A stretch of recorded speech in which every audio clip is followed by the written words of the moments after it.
सबसे पहले सभी को प्रणाम। जय शिव शंकर। ओम नमः शिवाय। पूर्णिमा तिथि का हिंदू धर्म में विशेष महत्व है। इसे धनदायक और संतानदायक व्रत माना गया है।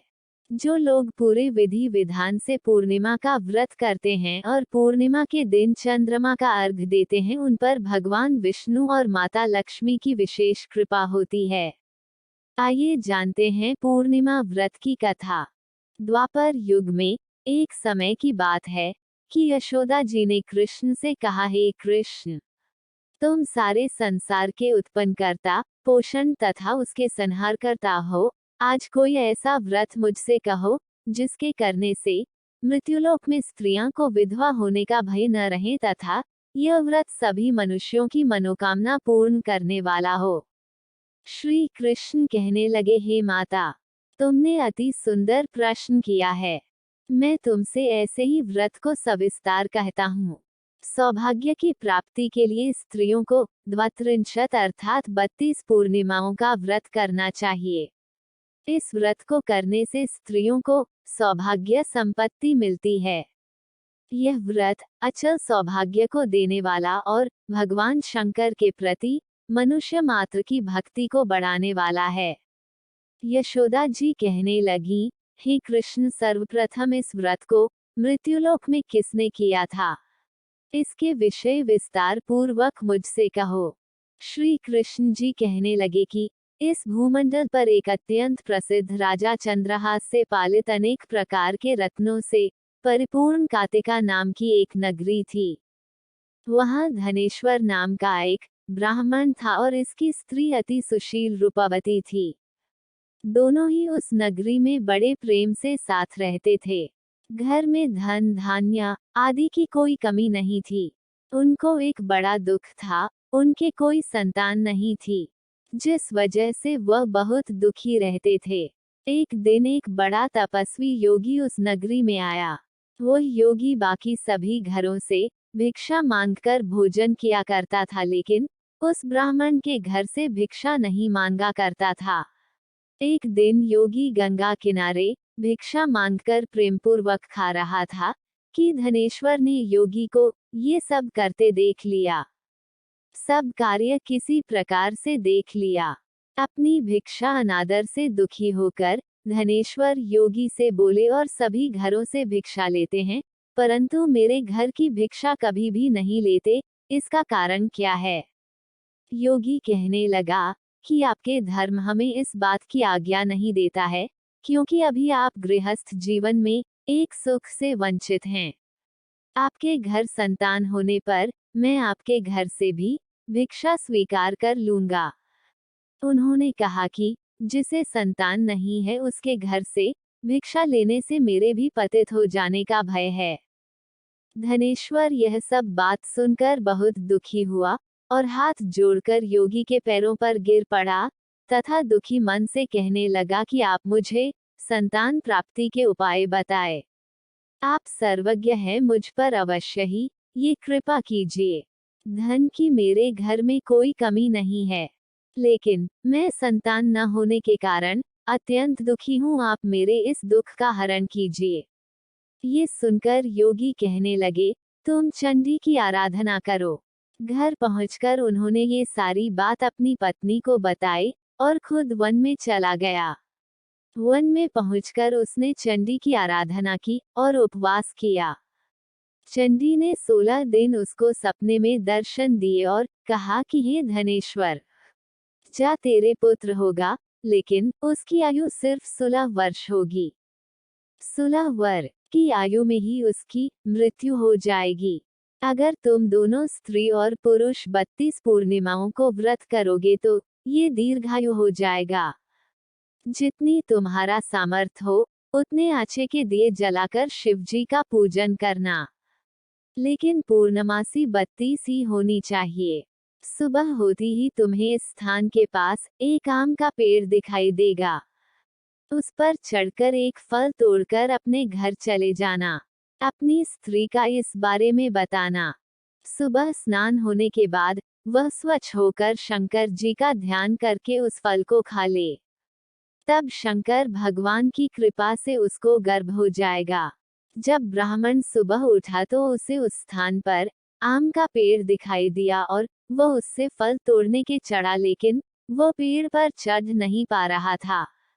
ये देखकर उसे बड़ी चिंता हुई। उसने भगवान गणेश की उपासना की और कहा, हे दयानिधे, अपने भक्तों के विघ्नों का नाश करके उनके मंगल कार्य को करने वाले, दुष्ट का नाश करने वाले, रिद्धि सिद्धि देने वाले, आप मुझे इतना बल दे कि मैं अपनी मनोकामना पूरी कर सकूं।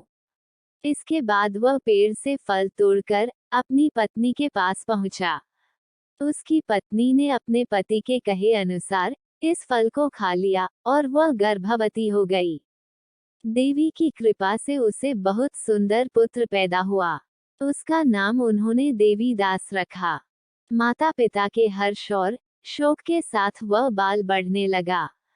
भगवान की कृपा से बालक बहुत ही सुंदर था, सुशील और पढ़ाई लिखाई में भी बहुत ही निपुण था। दुर्गा जी के कथानुसार उसकी माता से 32 पूर्णमासी का व्रत रखा। जैसे ही 16वां वर्ग लगा, दोनों पति पत्नी बहुत दुखी हुए, कहीं उनके पुत्र की मृत्यु न हो जाए। उन्होंने सोचा कि अगर उनके सामने ये सब हुआ तो वह कैसा देख पाएंगे। तभी उन्होंने देवीदास के मामा को बुलाया और 1 वर्ष के लिए देवीदास को काशी में पढ़ने के लिए भेज दिया। 1 वर्ष के बाद उसे वापस लेकर आ जाना। देवीदास अपने माता के साथ एक घोड़े पर सवार होकर चल दिया। उसके मामा को भी यह बात पता नहीं था।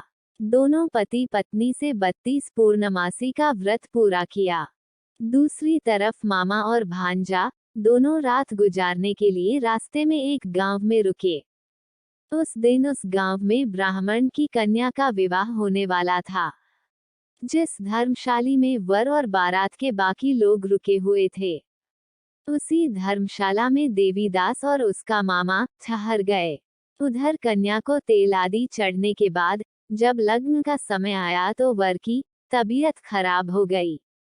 वर के पिता ने अपने परिवार वालों से विचार विमर्श करके कहा कि ये देवीदास मेरे पुत्र जैसा ही है, मैं इसके साथ लगन करा दूं और बाद में बाकी सारे काम मेरे बेटे के साथ पूरे हो जाएंगे।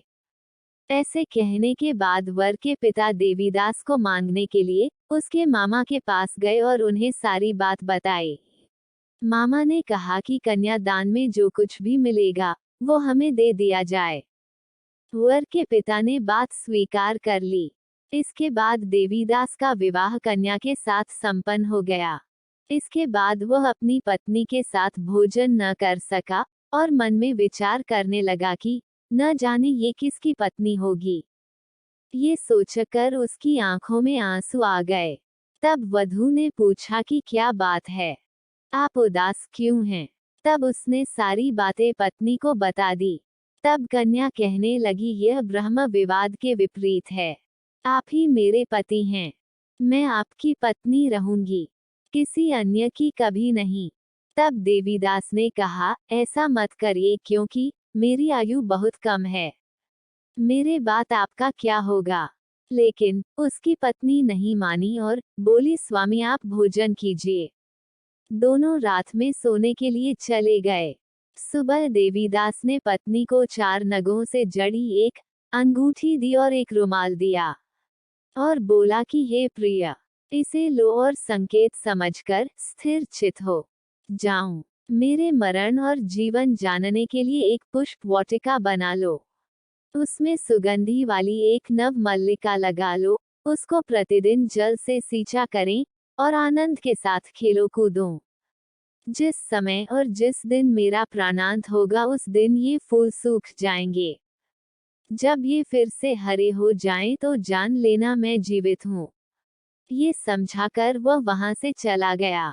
इसके बाद जब वर और बाकी बाराती मंडप में आए तो कन्या ने उसे देखकर कहा कि ये मेरा पति नहीं है। मेरे पति वह है जिनके साथ रात में विवाद हुआ है। इसके साथ मेरा विवाह नहीं हुआ है। अगर ये वही है तो ये बताएं कि मैंने इसके क्या दिया है, साथ ही कन्यादान के समय को आभूषण मिले उन्हें दिखाएं। कन्या की ये सारी बातें सुनकर वह कहने लगा कि मैं ये सब नहीं जानता। इसके बाद सारी बारात भी अपमानित होकर लौट गई। भगवान कृष्ण बोले, हे माता, इस प्रकार देवीदास काशी चला गया। कुछ समय जब बीत गया तो एक सर्प उसको डसने के लिए वहां आया, लेकिन वो उसको काट नहीं पाया क्योंकि उसकी माता ने पहले ही 32 पूर्णिमा का व्रत कर लिए थे।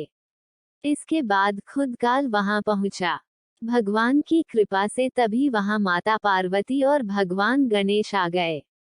देवीदास को मूर्छित दशा में देखकर माता पार्वती ने भगवान शिव से प्रार्थना की कि महाराज, इस बालक की माता ने पहले ही 32 पूर्णिमा के व्रत कर लिए हैं, आप इसको प्राण दे। भगवान शिव ने माता पार्वती के कहने पर उसे प्राण दान दे दिया।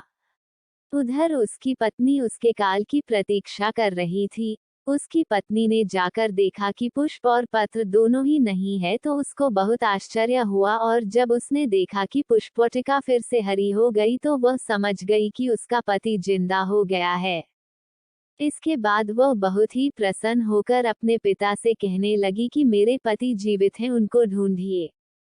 जब 16वां वर्ष व्यतीत हो गया तो देवीदास भी अपने मामा के साथ काशी चल दिया। इधर उसकी पत्नी के परिवार वाले उन्हें ढूंढने के लिए जा ही रहे थे कि उन्होंने देखा कि देवीदास और उसका मामा उधर ही आ रहे थे। उसको देखकर उनके ससुर बहुत प्रसन्न हुए और उसे अपने घर ले आए। वहां सारा वगर इकट्ठा हो गया और कन्या ने भी उसे पहचान लिया। देवीदास ने इसके बाद अपनी पत्नी और मामा को लेकर वहां से चल जिया।